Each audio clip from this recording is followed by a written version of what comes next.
Hello and welcome to Speed Skating Deconstructed, What Makes a Skater Great. Today, the sprinter out of the USA, Erin Jackson, who just went 37.08 in Salt Lake City a couple weeks ago, and went from 39.08, her personal, in the first time she skated, the first year in 4 months, stepped on the ice, made the Olympic team, got 24th, and went 39.08 due to her remarkable talent, speed, power, and strength and determination. And now here she is doing 37.08 early in the season, and it's the best time. It's in Salt Lake City, but the women's world record is only 36.3, so she's not that far off. So what I wanted to point out a couple things, and I wanted to show you this. This is tape from the U.S. selection on October 21st. It's not a full race. You can see the opener, and then you can see the closing 100 and the first turn. So let's watch. What I notice in this is really fast leg speed, excellent position, but almost no weight transfer as a transition. Turn, very good, really good drive forward, but again, almost not trusting her power. And on this 100, you can see there's almost no weight transfer here. It's almost like she's not trusting getting out over her skate, and that could be an artifact of inline skating. Running will get you only so far, and it's gotten her very far, which says to me, holy cow, 35 is possible with Erin Jackson. That's what I would say. A 35 is possible, but it will require Erin to go from more of an inline technique to a speed skating technique, because it's very costly to skate this way. It tires you out. You don't want to be tired.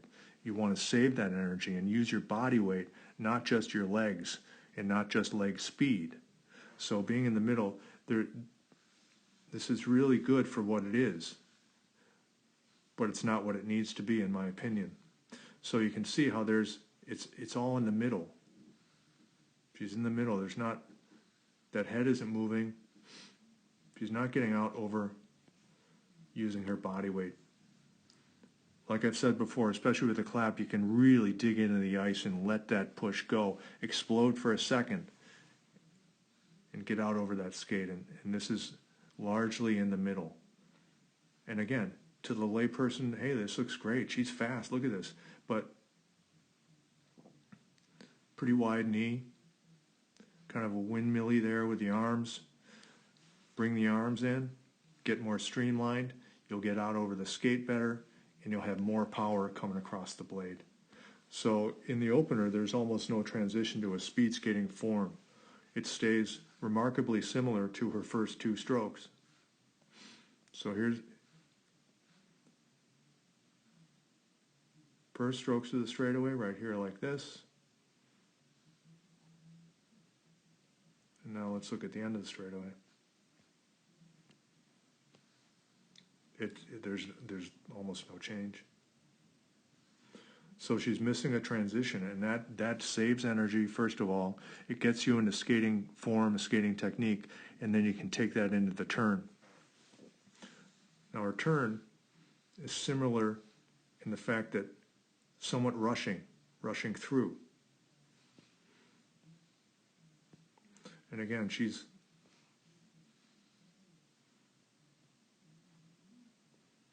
fast.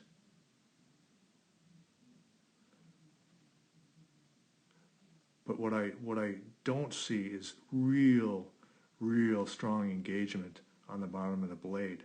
And that's where she can go from 16 to 18 strokes in this turn to 14. Really drive down. Don't let that skate just kind of drift like that. Engage it at set down. Really engage it.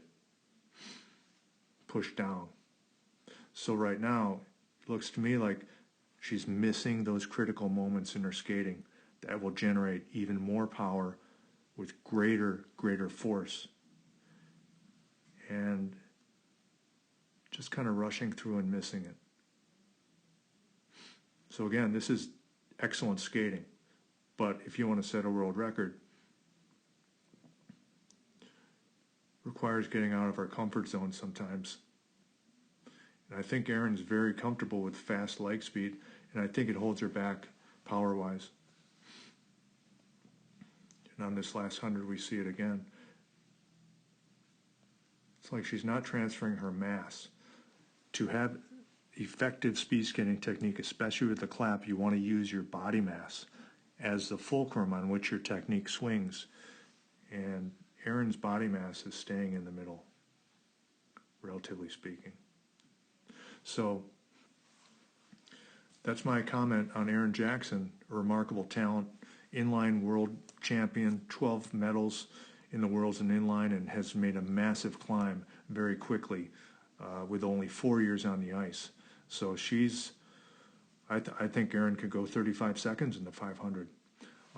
So we'll see what happens, but I wanted to point that out for people that come from inline or from people who are just a pure sprinter.